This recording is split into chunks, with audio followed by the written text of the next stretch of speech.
ইব্রাহিম আলাইহিস সালাতু ওয়াস সালাম। আপনারা ইতিহাস সবাই জানেন, আল্লাহর খলিল ইব্রাহিম আলাইহিস সালাতু ওয়াস সালামকে নমরুদ অগ্নিকুণ্ডে নিক্ষেপ করেছিল, আগুনে নিক্ষেপ করে দিয়েছিল। আল্লাহর খলিলকে রাখবে না, আগুনে পুইরা ছাই বানায় ফেলবে, পৃথিবীতে রাখবে না, আগুনে ফালাইয়া দিছে। আমার আল্লাহ আগুনের প্রতি একটা নোটিশ জারি করে দিয়েছে। সুবহানাল্লাহ বলেন, আওয়াজ দিয়া বলেন, আগুনে কথা শুনে কার? আরো জোরে বলেন কার? ভাই, ভালোভাবে যদি আমরা দেখি, আগুন আল্লাহর কথা শুনে, দরিয়ার পানি আল্লাহর কথা শুনে, বাতাস আল্লাহর কথা শুনে, লক্ষ লক্ষ কোটি কোটি তারকা আল্লাহর কথা শুনে, চন্দ্র সূর্য আল্লাহর কথা শুনে, জঙ্গলের হিংস্র প্রাণী বিষাক্ত প্রাণীরাও আল্লাহর কথা শুনে, সমুদ্রের তলদেশের প্রাণীরাও আল্লাহর কথা শুনে। আল্লাহরে মানে না, কথা শুনে না দুনিয়াতে একমাত্র মানুষে। কথা কয় না, ঠিক কিনা? আরে মানুষরে আল্লাহ কো সুদ খাইস না, এটা সুদ খা। মানুষরে আল্লাহ কো ঘুষ খাইস না, এটা ঘুষ খা। মানুষরে আল্লাহ কয় জিনা করিস না, ব্যভিচার করিস না, এটা জিনা করে, ব্যভিচার করে। তাহলে এটা আল্লাহর কথা মানে না? মানে না, মানে না। আরে মানে না তো শুধু তা না, আল্লাহর অস্তিত্বকেই স্বীকার করে না এমন কাফিরও পৃথিবীতে আছেনি না? নাই, অভাব নাই। আল্লাহর অস্তিত্বকেই স্বীকার করে না, নাস্তিক্য মতবাদকে লালন করে। আমার মুহতারাম ভাইয়েরা, আগুনের প্রতি রব্বুল আলামিন একটা নোটিশ জারি করে দিয়েন, ইয়া নার কুনি বারদাও ওয়া সালামান আলা ইব্রাহিম।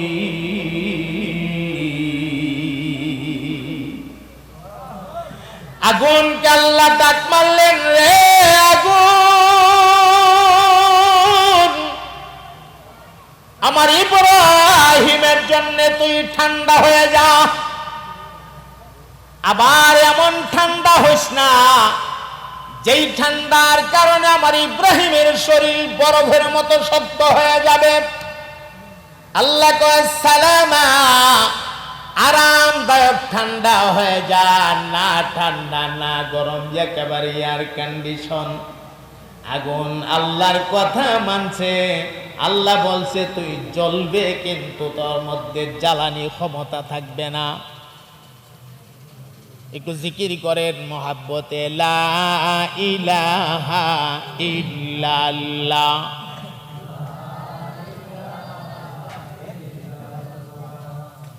লা ইলাহা ইল্লাল্লাহ। মাশাআল্লাহ, লা ইলাহা ইল্লাল্লাহ।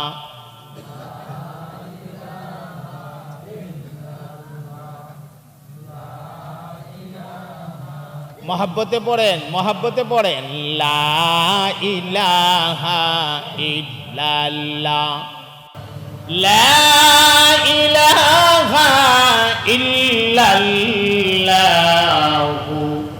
মুহাম্মাদুর রাসূলুল্লাহ। পড়ুন সাল্লাল্লাহু। কথা বলেছিলাম, গভীর মনোযোগ। আগুনকে আল্লাহ বলছেন তুই জ্বলবে ঠিকই, কিন্তু তোর জ্বালানি ক্ষমতা থাকবে না। ইব্রাহিম আলাইহিস সালাম আগুনের ভেতরে পড়ে গেলেন, গর্তের ভেতরে। সেখানে গিয়ে তাকায় দেখে বড় চমৎকার একটা স্বর্ণের মিম্বর, স্বর্ণের একটা কুরসি। আল্লাহর পয়গম্বর স্বর্ণের কুরসিতে বসে গেছে। চতুর্দিকে আমার আল্লাহ আগুনের ভেতরে জান্নাতের ফুল বাগান ফিট কইরা দিছে।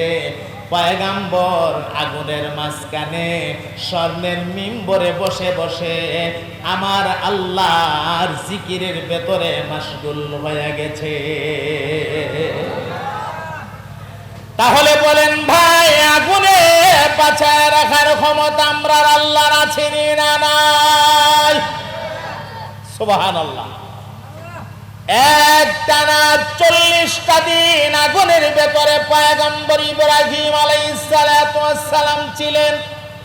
40 দিন পরে যেই তারিখে যেই দিনে আল্লাহর খলিল ইব্রাহিমকে নাজাত দেওয়া হয়েছিল, মুক্তি দেওয়া হয়েছিল, ওই তারিখটা ছিল মুহররমের 10 তারিখ। আল্লাহু আকবার বলেন। এইরকম অনেকগুলো ঐতিহাসিক ঘটনার সম্পর্ক এই মুহররমের চাঁদের 10 তারিখের সাথে আছে। সব যদি একের পর এক বলতে চাই তাইলে আমার এই পয়েন্টের উপরেই ওয়াজটা শেষ হয়ে যাবে। সবচাইতে মর্মান্তিক যে ঘটনাটা এই চাঁদে ঘটেছিল, সবচাইতে ভয়াবহ, হৃদয় বিদারক এবং ইসলামের ইতিহাসের পাতায় রক্ত দিয়া লেখা যেই ঘটনা ঘটেছিল, সেই ঘটনাটা হলো নবী পাকের কলিজার টুকরা নাতি হযরত ইমাম হুসাইন রাদিয়াল্লাহু তাআলা আনহুকে এই মুহররমের চাঁদের 10 তারিখে কারবালার প্রান্তরে শহীদ করে দিয়েছিলেন ইয়াজিদ বাহিনী। নাউজুবিল্লাহ বলেন। হযরত ইমাম হুসাইন রাদিয়াল্লাহু তাআলা আনহুর জিন্দেগীর কিছু কথা আপনাদেরকে শোনাবো। আমরা আমাদের মূল কথাগুলি শুরু করে দিয়েছি আল্লাহর রহমতে। হযরত ইমাম হুসাইন রাদিয়াল্লাহু তাআলা আনহুকে রাসূল আরবি সাল্লাল্লাহু আলাইহি সাল্লাম খুব বেশি ভালোবাসতেন, খুব বেশি মহব্বত করতেন। একদিনের একটা ঘটনায় আসছে, আল্লাহর হাবিব সাল্লাল্লাহু আলাইহি সাল্লাম জানু পেরে বসছে। জানু পেরে বসা বুঝেন তো? 2 পা এভাবে দিয়ে জানু পাইরা বসছে। তো এক উরাতে রসুল বসাইছেন হযরত ইমাম হুসাইনকে নাতি, আরেক উরাতে বসাইছে আল্লাহর নবী পাকের কলিজার টুকরা সন্তান কাসেমকে। এক উরাতে নাতি, আরেক উরাতে ছেলে। রসুলের জন্য একজন নাতি আর একজন কি ছেলে। আর যারা বৈশা রইছে 2 উরাতে 2 জন, তারা 2 জন সম্পর্কে কি? হ্যাঁ, একজন কি আছে ভাই, আর জোরে গান মামু বাইগনা। তারা তো দুজনই ছোট মানুষ, নবী পাকের কোলে বৈশা খেলাধুলা করতেছে মামু বাইগনা। আমার নবী দেখিয়া মনের মধ্যে খুব আনন্দ আসছে। রসুল পাক আনন্দে একটা মুচকি হাসি মারছে। সুবহানাল্লাহ পড়ে। নাতিরা যখন খেলাধুলা করে, নানারা দাদারা, তখন হাসে না, তাকায় তাকায় শান্তি লাগে। যাদের নাতি আছে তারা বুঝে নাতির প্রতি দাদা নানার আদরটা কত। রসুল একটা মুচকি হাসি মারছে। হযরত জয়নব রাদিয়াল্লাহু তাআলা আনহা তাকায়া তাকায়া সব দেখতেছে। হাসিটা দিয়া দেরি নাই, সাথে সাথে আবার 2টা চোখ থেকে পানি ছাইরা দিয়া কাঁদতে শুরু করছে। এখন হাসলো, এখনই কান্দা দিল। এটার ভিতরে রহস্য আছে না নাই? আমি যদি এখন হাসি মারি, হাসি দিয়া যদি আবার সাথে সাথে কান্দা দিই, আপনাদের মনে একটা প্রশ্ন আসবে না? হুজুরে দেখলাম এখন হাসি মারলো, আবার এখনই কান্দা দিল, ঘটনা কি? স্বাভাবিক কারণে মনের মধ্যে প্রশ্ন আসবে। আল্লাহর হাবিব একটা মুচকি হাসি মারলেন। হাসি দেওয়ার সাথে সাথে আবার 2টা চোখের পানি ছাইরা কাইদা দিলেন। যায়েনব রাদিয়াল্লাহু তাআলা আনহা ঘটনাটা দেখে আল্লাহর নবীর কাছে গিয়ে আরজ করলেন, ইয়া রাসূলুল্লাহ সাল্লাল্লাহু আলাইহি ওয়াসাল্লাম, নবী গো, আপনারে পোড়াতে আপনার কলিজার টুকরা নাতি হুসাইন গোরাতে আপনার সন্তান কাসেম, আমি ভালো করে দেখেছি দুইজন যখন খেলাধুলাতে মাশগুল, এমন সময় আপনি একটা মুচকি হাসি দিয়েছেন ইয়া রাসূলুল্লাহ। হাসিটা দেওয়ার পরে আবার সাথে সাথে দুইটা চোখের পানি ছাইরা দিয়া কাঁদতে শুরু করলেন। নবী গো, কেন হাসি দিলেন, কেনই বা আপনি কাঁদলেন, কারণটা কি? এমনি আমার নবী ডাক দিয়া করে, জৈনব, এই কারণ আমারে জিজ্ঞেস কইরো না। কারণটা যদি আমি নবী তোমার কাছে বর্ণনা করি, আর কোনো না কোনো ভাবে যদি আমার ফাতেমার কানে চলে যা, আমার ফাতেমা যদি কারণটা জানতে পারে গো, আমি নবীর মন সাক্ষী দে, আমার ফাতেমা সহ্য করতে পারবে না, আমার ফাতেমা কলিজা ফেটে দুনিয়ার থেকে বিদায় হয়ে যাবে। রে জৈনব, অতএব কারণটা তুমি জানতে চাও না।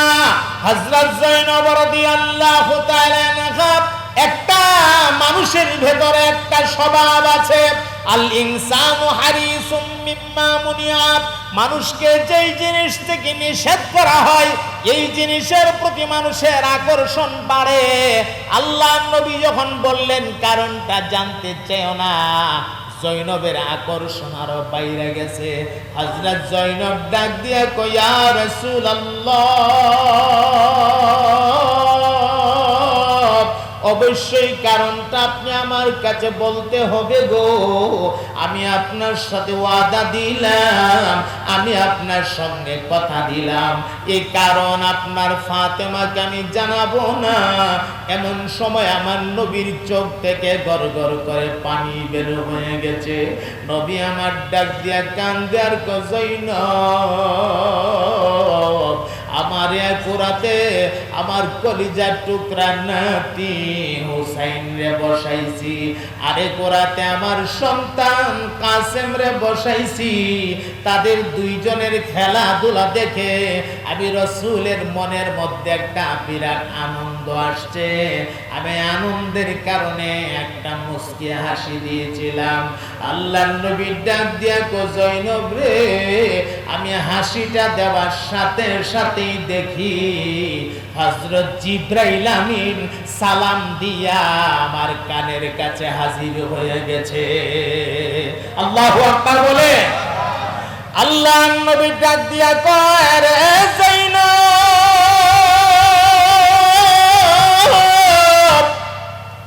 জিবরাইল আমার কানে আইসা ডাক দিয়া কয়, ইয়া রাসূলুল্লাহ,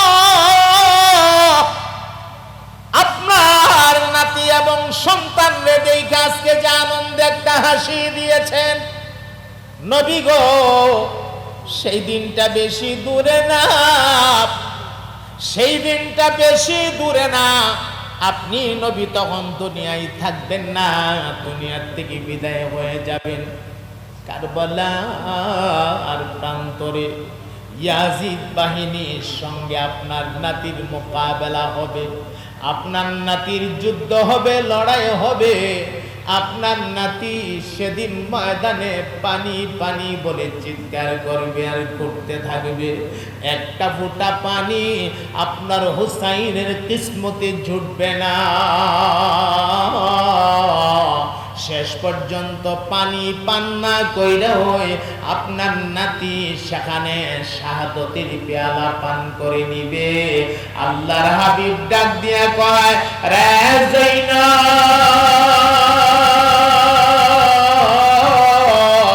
এই কথাটা যেই মাত্র আমার কানে জিবরাইল জানায়া দিল রে, আমি রাসূল আমার চোখের পানি ধরে রাখতে পারি নাই, অটোমেটিক আমার দুই চোখ দিয়া পানি বের হয়ে গেছে।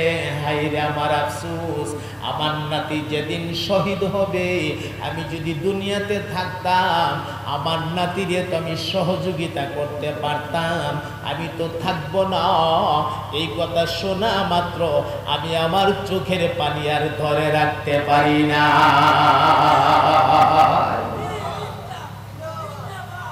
এমন অনেকগুলো ওয়াকা আছে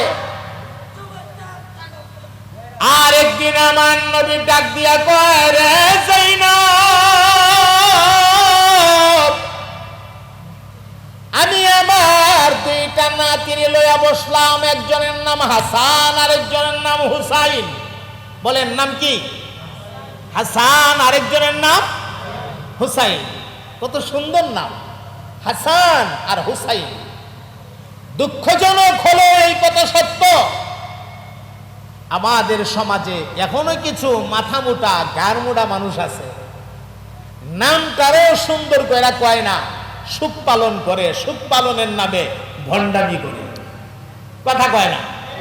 আরে আছেনি না নাই? মুহররমের চাঁদের 10 তারিখ আসলে সুখ পালনের নামে ভণ্ডামি করেনি না করে না? ওই ঘোড়া বানায় মঞ্জিল ফসা মঞ্জিল। এরপরে দেখা যায় আপনার ছুরি লইয়া চাকু লইয়া নিজের শরীর থেকে রক্ত বাহির করে। হারাম, বিনা কারণে নিজের শরীর থেকে রক্ত বাহির করা, বলেন রক্ত বাহির করা হারাম। এটা সুখ পালন না, সুখ পালনের নামে ভণ্ডামি, কথা বলেন ঠিক কিনা? আবার আমরা সমাজে কিছু মানুষ আছে জারি গান গা, জারি গান, এটা আপনারা শুনছেন কিনা জানি না, আল্লাহ জানে। গানি না গানা, আফসুস আকাশে কান্দে বাতাসে কান্দে, কান্দে বিবি সকিনা যায়, আকাশে কান্দে বাতাসে কান্দে, কান্দে বিবি সকিনা।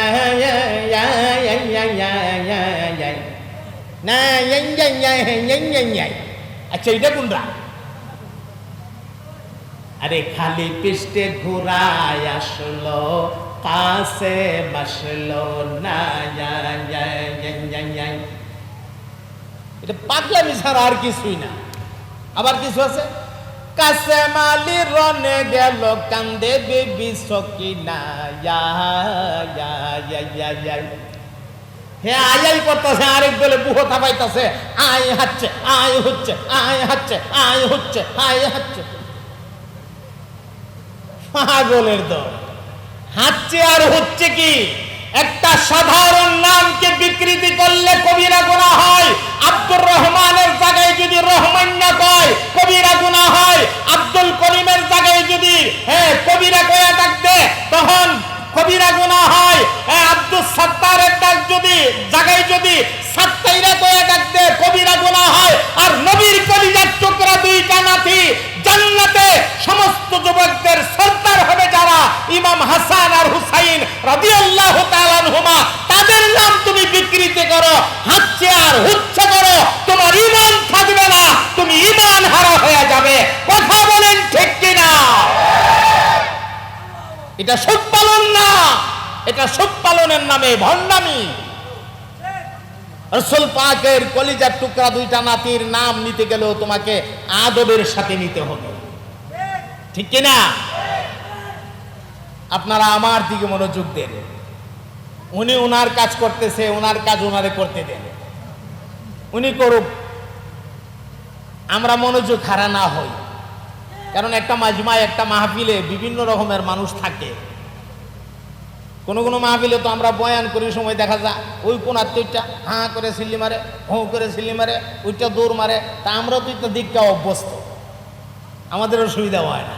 তা আমরা যদি অসুবিধা না হয় আপনাদের হবে কেন? আমার দিকে তাকায় থাকে, উনি যা মনে হচ্ছে তা করুক, তাও তো সামনে না পিছেতে যা মনে হচ্ছে করতেছে। ওনারে যত ডিস্টার্ব করবেন ডিস্টার্বটা তত বাড়বো, ডিস্টার্ব কমতো না। ওনার দিকে চাইবেন না, চাইলে উনি আকর্ষণ পাইব, চাইবেন না, ওনার কাজ উনি করুক। কষ্ট হইতেছে আপনাদের?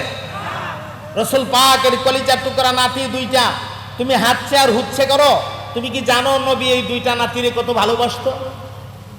আসতেছে কথা, খেয়াল করেন আমার ভাইয়েরা। বলছিলাম আল্লাহর হাবিবের কাছে দুই নাতি, বলেন কয় নাতি?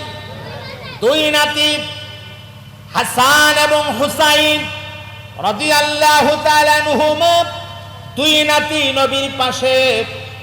আমার নবী জয়নবরে ডাক দিলেন, রে জয়নব ঘরের ভেতরে ঢুকো, ঢুইকা তাকায় দেখো একটা পিয়ালাতে আমি পানি রাখছি, পানি, আর একটা পিয়ালাতে আমি রাসূল মধু রাখছি, মধু পানি এবং মধু দুটোটা পেয়ালা আমার কাছে আনো। দুইটা পেয়ালা আল্লাহর হাবিবের হাতে আইনা তুল্লা দিলে, আল্লাহর নবী নিজের হাতে হাসান রে দিলেন মধুর পেয়ালাটা পান করার জন্য, আর হুসাইন রে দিলেন পানির পেয়ালাটা পান করার জন্য। সুবহানাল্লাহ বলবেন না? আচ্ছা, নবীর দুইটা নাতি, দুই মেয়ের ঘরের না এক মেয়ের ঘরের? ওই এক মেয়ের ঘরের দুইটা নাতি, একজন রে দিলেন পানি, আরেকজন রে দিলেন মধু। এটা বেশ কম লাগতেছে না কথাটা? আপনার বাড়িতে দুইটা নাতি আছে, বাজার থেকে আসার সময় একজনের লাগিয়ে আনছেন একটা জুস, দামি একটা জুস আনছেন, আর আরেকজনের লাগিয়ে আনছেন হাফ লিটার একটা পানির বোতল। একজনরে পানির বোতল দিলেন, আরেকজনের জুসটা দিলেন। আপনার মেয়ে যদি কাছে থাকে অথবা যে কেউ কাছে থাকে, আপনাকে বলবে আপনি কেমন নানা, একজনরে পানি দিলেন আরেকজনরে জুস দিলেন। পানি দিলে দুজনরে পানি দেন, আর জুস দিলে দুজনরে জুস দেন।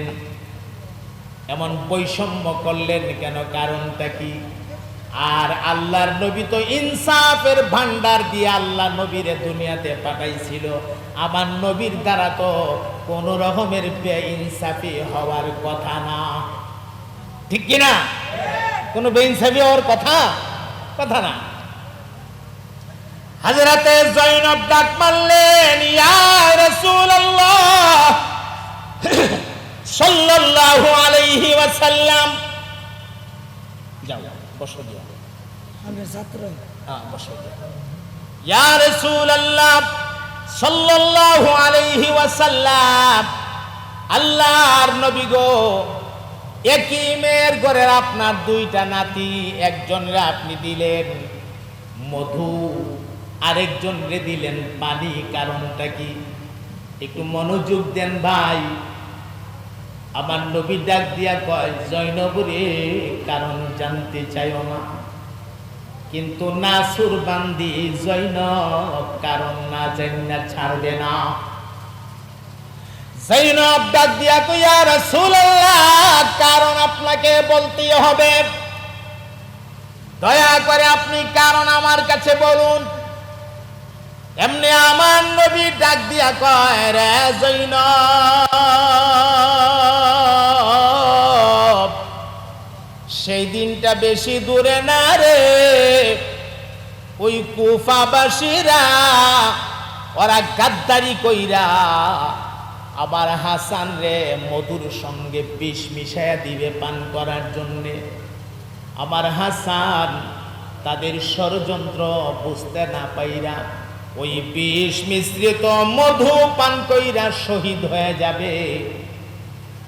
আর আমার হুসাইন কারবালার প্রান্তরে ওই ময়দানে কারবালাতে পানি পানি পানি পানি বলে চিৎকার করে ঘুরতে থাকবে।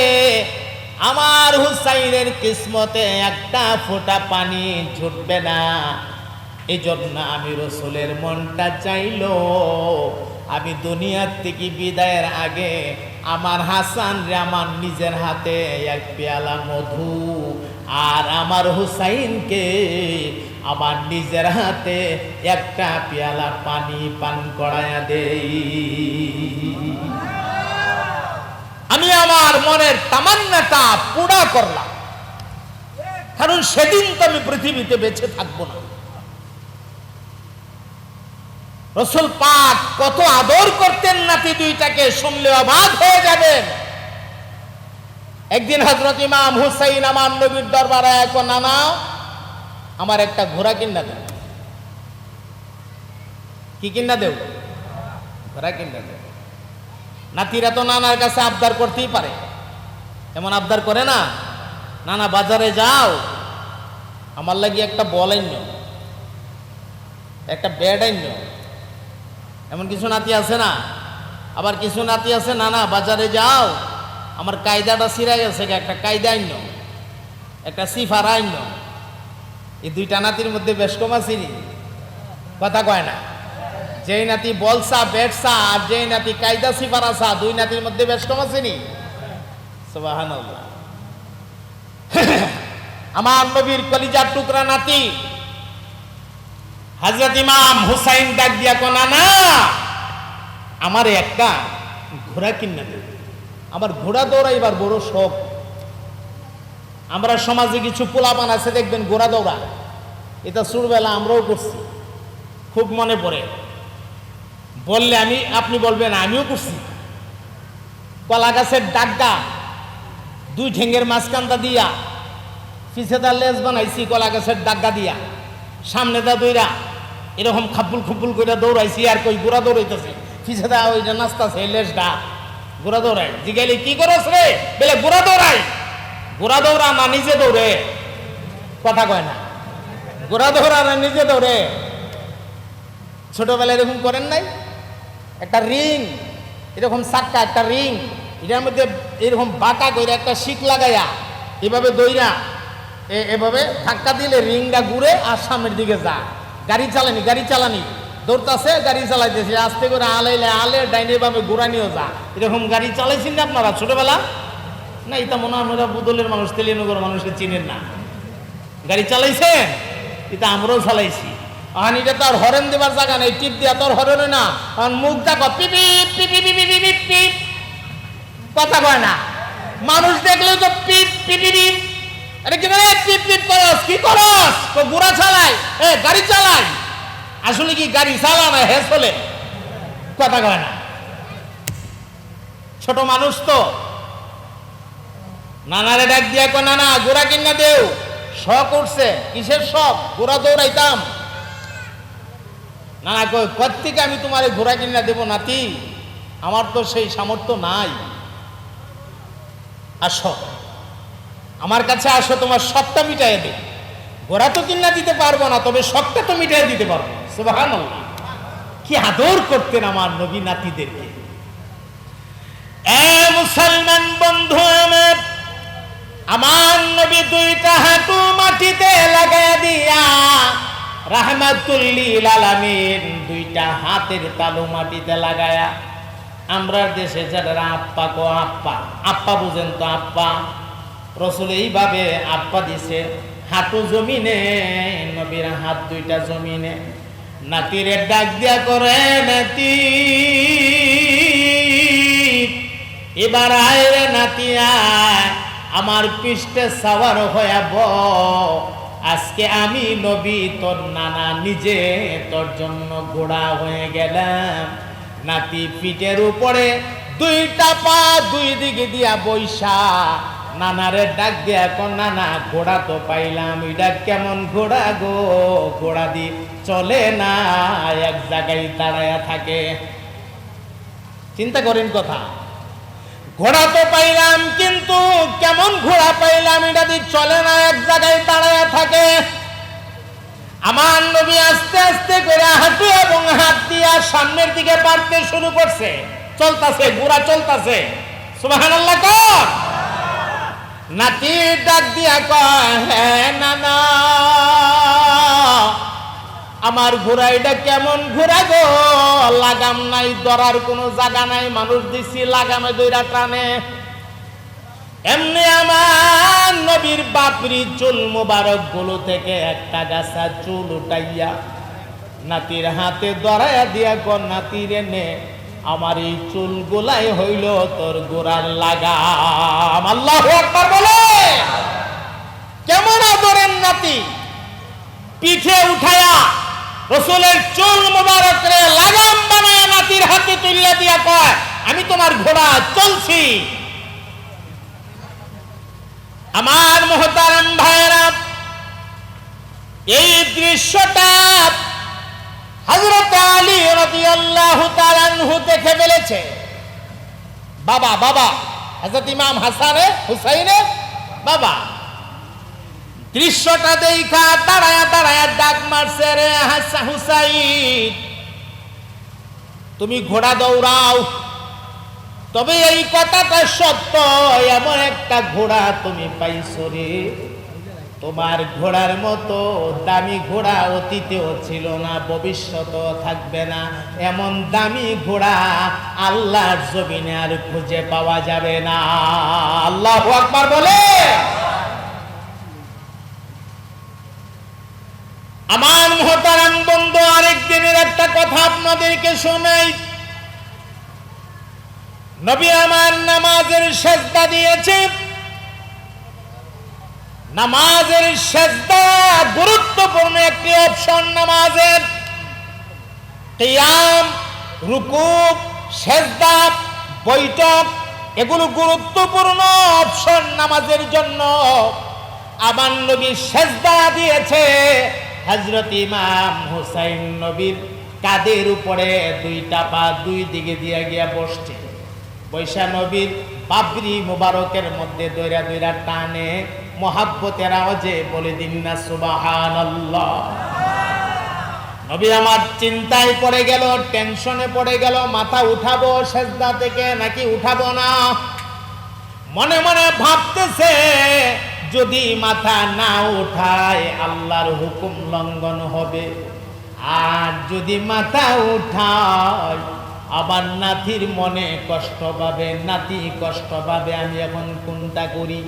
এই ভাবনাই যখন পড়ে গেল, শেষ পর্যন্ত আমার নবী সিদ্ধান্ত নিল, না না, নাতির মহাব্বত আল্লাহর হুকুম থেকে বড় না, আল্লাহর হুকুমের উপরে নাতির মহাব্বতকে গালেব করা যাবে না।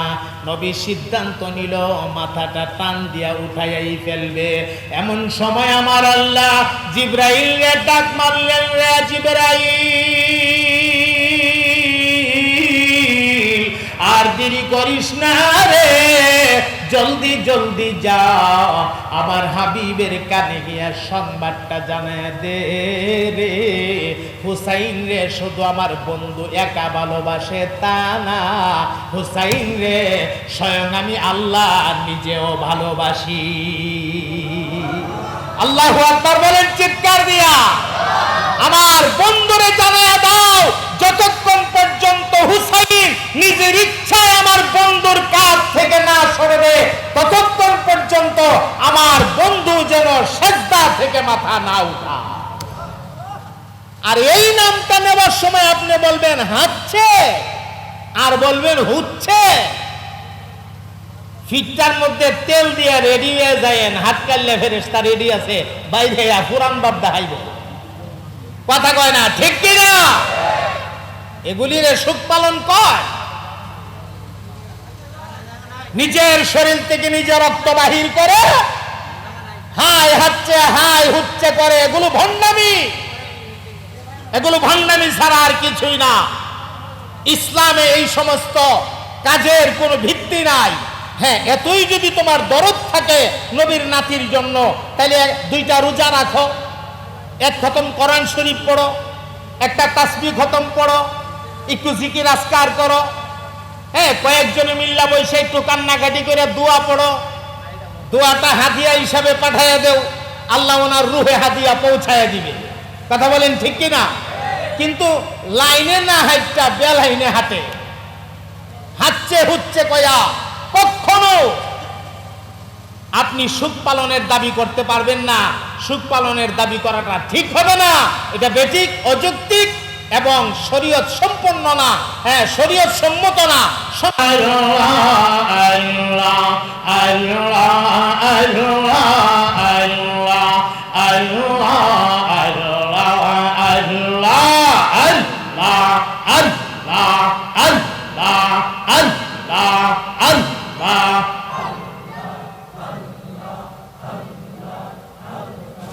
মাশাআল্লাহ, জবান উচ্চা করেন, মুহাব্বতে পড়েন আল্লাহ আল্লাহ।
লা